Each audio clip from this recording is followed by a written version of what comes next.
What is that? A toilet? That's right, it's a toilet, Clyde! Welcome to WatchMojo, and today we're counting down our picks for the top 20 best secondary South Park characters. What? Oh, not in my county. For this list, we're looking at the greatest members of the show that don't include Cartman, Kenny, Kyle, or Stan. Did we forget one of your favorite characters? Let us know in the comments below. Number 20, Sergeant Harrison Yates. As a member of the police department in South Park, Sergeant Yates isn't the sharpest tool in the shed. Maybe I can't tell the difference anymore. Maybe it doesn't matter. His overconfidence makes for several hilarious moments throughout the series. The furthest thing from John McClane, Yates is rarely up to the task and can't quite solve any case the right way. He also has such a deep dedication to his job that he'll do almost anything for it, only making things more complicated and darkly comedic at the same time. Perfectly at home with the other inept adults, this detective brings cluelessness to every problem in the funniest way possible. Where are you going? I'm starting a new life. Creating a new save game. You can't possibly go all the way back to the snow level again! What choice do I have now? Number 19, the Goth Kids. These moody kids are a welcome addition to the South Park series. Most of their comedy comes from their subdued demeanor in regard to everything. No. I'm not gonna be in the talent show. Oh no.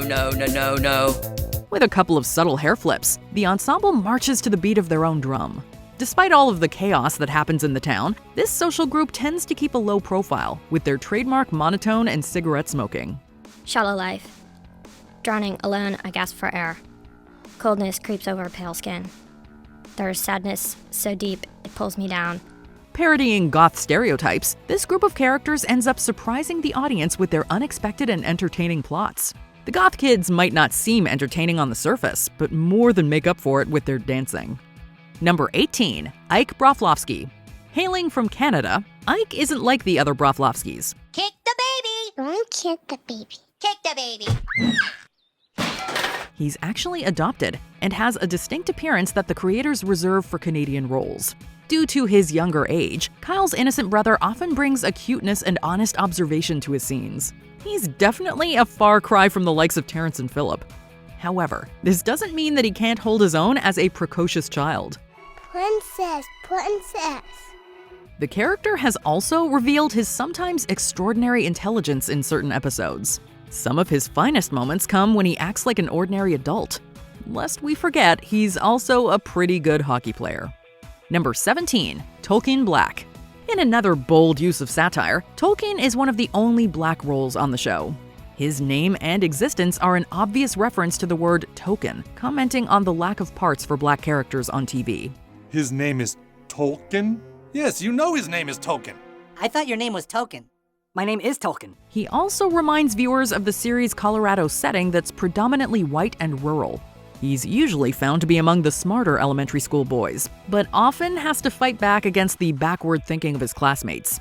This choice makes him a unique piece of the program's puzzle, proving yet again that the creators are very much self-aware and willing to push the envelope. I'm getting sick of your stereotypes. Be as sick as you want, just give me a goddamn baseline!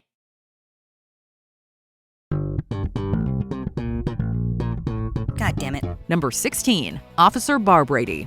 From the very first episode, this police officer made his mark on South Park. Okay, people, move along. There's nothing to see here. Officer BARBRADY represents the bumbling cop better than almost anyone. This character walked so the likes of Sergeant Yates could run, setting the tone for local authorities to be hopeless in fighting crime. It's no wonder the first several seasons of the show are so lawless with him in charge. Every time he comes through, BARBRADY provides some kind of poor judgment or unexpectedly funny line. You know, I think the book depository would be a good bet. Book depository. Damn, he could be anywhere. He even brings some moments bordering on poignant with his apparent problems with reading. A lovable dope in every way, this cop quickly became a staple of the series. Number 15, LIANE Cartman. Eric Cartman's single mother might just be the most pleasant woman on the entire show. Hello, Eric. Hi, Mom. How are you doing? Well, I'm pissed off. Here, I made you powdered donut pancake surprise. Her always cheery demeanor is the perfect counter to her son's demonic behavior. functioning like a great comedy team, the two are so hilariously opposite that it's almost impossible not to laugh at them. LIANE Cartman also seems somewhat oblivious to most of her child's schemes. She perfectly encapsulates the kind of mom that lets her offspring get away with almost anything. Mom! Bathroom! What, hon? Bathroom! Bathroom! Lost in her own world, this character ends up becoming one of the more memorable parents for her unconditional love. Could I perhaps have 2 Mega Rangers? Yes, darling. You can have whatever you want. Number 14, Mr. Hankey. What more can be said about this holiday miracle? Mr. Hankey? Mr. Hankey the Christmas Pooh is a cult favorite for obvious reasons. He isn't just anthropomorphic fecal matter either. The character also has the common decency to put on a hat, scarf, and gloves. Trey Parker and Matt Stone really outdo themselves with this character that feels like a bizarro version of other Christmas icons. Leading the boys on a magical journey, this oddly cute being has a delightful voice that could sway any naysayer. With any luck, he'll make another appearance out of a toilet and bring even more cheer to the good people of South Park. You mean you can see him? I'm not crazy? Mr. Hankey, the Christmas Pooh. Number 13, Terrance and Phillip. Hey, Terrance, I think I have to fart. Wait, before you do, pull my thumb. One of the many awesome things about South Park is that many of the gags work at several levels. Voiced by Matt Stone and Trey Parker, Terrance and Phillip are the stars of a popular Canadian comedy show primarily consisting of juvenile humor. Say, Terrance, I was just about to make some craft dinner. Would you like some? You know I never turn down craft dinner, Phillip. While the kids love Terrance and Phillip, parents hate the comedy duo with a fiery passion, which reflects the way many adults dismiss South Park itself. Terrance and Phillip are simultaneously hilarious, meta, and iconic, showing that you're never too old to giggle at a well-written fart joke. That fart was absolutely ghoulish, Terrance. Number 12, CLYDE Donovan. Often seen with friends like Craig, CLYDE Donovan is another member of the elementary school class. He's not quite the brightest member of the cast, but he's always finding himself in the middle of some strange plots. One highlight comes in the form of his run-in with lice that reaches epic proportions. Please, you don't understand. The other kids are gonna make fun of me forever. I'm sure your friends aren't that cruel. Yes, they are. Whether he's hanging out with the guys or leaving the toilet seat up, he makes his mark in tragically funny ways. His luck frequently runs out and leads him to crying fits that end up being equally adorable and laughable. This doesn't mean that he can't fall prey to his own share of villainous behavior, pitting him against his classmates. Scott and I do have this sweet movie idea about a dude who has guns for hands, and we have the first 20 pages written, so... Number 11, TOWELIE. Only South Park can pull off having a towel as a character. Since he's a cartoon, he can do things that most other towels cannot. The lovably absorbent guy has a thing for drugs that seemingly gets out of hand in one episode. In a parody of Intervention, the boys try to help TOWELIE achieve sobriety. He also shows an appreciation for the classics like the song Funky Town by Lip Sync. Won't you take me down to Funky Town? Disregarding his many faults, this anthropomorphic being is still a welcome presence in the town.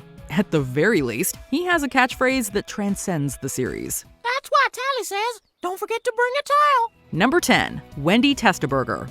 Being one of the elementary school girls, Wendy feels like one of the more normal students in the series. Her brains separate her from many of the other kids and most of the adults. She's also known to be the occasional girlfriend of Stan. Stan, we're still Valentines, right? Sure, Wendy, whatever. TESTABURGER also stands for many political causes on the show, frequently schooling others about real-world issues. Her sincerity is a welcome addition to the program's ironic tone, while also presenting her as a complicated person. Mom, Dad, I'm growing concerned about the role models young women have in today's society. At the same time, she functions like a parody of people who might just be too smart for their own good. Number 9, Jimmy VALMER. Kabud. Kabud. You can never have too much of a good thing, and Jimmy exemplifies this motto. Initially introduced as a one-off character to rival South Park's other resident with a physical disability, Jimmy was popular enough to warrant a recurring role. Arguably the most optimistic person in the series, Jimmy is constantly striving to prove the doubters wrong, even if that entails cheating at the Special Olympics. In lesser hands, Jimmy may have been a one-joke character, but South Park created a foul-mouthed comedian who's much more than meets the eye. Say, Eric, do you like fish sticks? Number 8, PC Principal. I'm here because this place is lost in a time warp. He might not represent South Park at its subtlest, but he is damn hilarious. As the name suggests, PC Principal satirizes so-called social justice warriors, and in introducing the character, South Park pulls none of its punches. Liable to fly off into a tirade at the smallest indiscretion, PC Principal starts out as a violent villain who tries to ruin the South Park experience we've all come to love. Eventually, PC Principal reveals a few extra dimensions and becomes a genuinely fascinating character, particularly once Vice Principal Strongwoman enters the scene and romance blooms between the two progressive yet obnoxious characters. They're so strong, like their mother. They're so PC, like whoever their father is. Number 7. Mr. Mackey. See, no matter how mean the other kids are to you, just don't retaliate. You be passive, okay? Underneath this counselor's boring green shirt, blue jeans, and thinning hair rests a tormented hoarder aching to lash out at anyone unfortunate enough to get in the way. Mr. Mackey stands out as one of South Park's competent adults, although the educator has steadily grown more unhinged with each passing season. Season 14's Insheeption dives deep into Mr. Mackey's painful childhood, although the counselor is primarily known for adding the phrase "okay" to the end of every sentence. In South Park, normal is relative, and Mr. Mackey set the standard. If you do them, you're bad, because drugs are bad, okay? Number 6. Timmy Birch. You ready over there? Almost. You ready, Timmy? Timmy! A character who uses a wheelchair while also boasting quite a limited vocabulary. Timmy has a solid case for being South Park's most controversial secondary character, which is saying something. At first glance, Timmy comes across as a crude collection of disability traits. But he also subverts these stereotypes and is treated as an equal by the other children. South Park might mock the way people react to Timmy, but the character isn't actually the joke. Along with spawning numerous catchphrases, Timmy continues to be a highlight whenever he makes an appearance. Timmy! Number 5. Jerome Chef McElroy. Hello there, children. Hey, Chef. What do you do when you can't rely on your teachers for words of wisdom? Turn to the school cafeteria cook. For the show's best 10 seasons, Chef acts as the voice of reason, or something close to it. Sure, he may break into song a lot about his favorite topic, but at least he actually offers some sort of advice. He also cooks fantastic meals and composes future Alanis Morissette songs, which is more than a little impressive. South Park was never quite the same after his passing, which just serves as a testament to Chef's brilliance.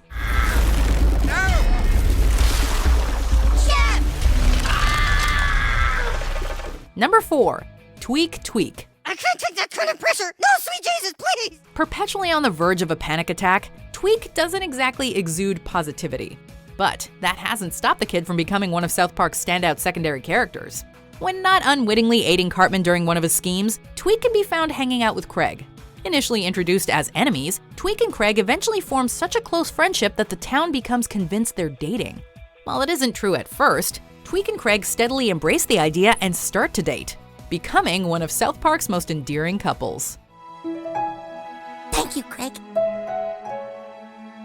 Number 3. Garrison. Children, did you say hi to Mr. Twig? Hi, boys, how are you? How to even begin describing such a complex character? Garrison often communicates through puppets, dated a man named Mr. Slave, and succeeded in becoming the 45th President of the United States. In Season 9, the character underwent gender affirmation surgery, but a few years later, reversed it. Whether adopting atheism or taking a stand against Canadian immigrants, Garrison tends to take everything to its absolute extreme. As one of South Park's most eccentric personalities, Garrison is unpredictable, irreverent, and a riot. But damn it, I understand there's a bunch of Canadians here and I'm gonna do something about it! Number 2. Randy Marsh. But if we don't treat the internet with the respect that it deserves...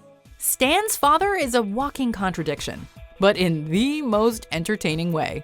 On the one hand, he has a doctorate in geology, so he must be reasonably smart. On the other, he microwaves his genitalia in the hopes of contracting cancer and scoring legal marijuana. His naivete and selfishness drive the plot forward in quite a number of episodes, with the character often playing a significant role in the cartoon's darkest or strangest moments. South Park is primarily about the boys, but nobody steals the spotlight quite like Randy Marsh. I thought this was America! Huh? Isn't this America? Before we continue, be sure to subscribe to our channel and ring the bell to get notified about our latest videos. You have the option to be notified for occasional videos or all of them. If you're on your phone, make sure you go into your settings and switch on notifications. Number 1. Leopold Butters Stotch. That's me. South Park's unofficial fifth main character, Butters underwent a gradual rather than meteoric rise to fame, culminating in the character temporarily replacing Kenny in Season 6. Unlike virtually every other elementary student on the show, Butters actually behaves like a pretty regular kid. Because he isn't as cynical or as assertive as the likes of Cartman and Stan, Butters tends to be the butt of many jokes and attract the attention of jerks. But if pushed too hard, he also has the potential to snap and plot sweet revenge, even if his schemes never quite came to fruition. Prepare for the greatest supervillain you've ever seen, Professor Chaos! Did you enjoy this video? Check out these other clips from WatchMojo, and be sure to subscribe and ring the bell to be notified about our latest videos.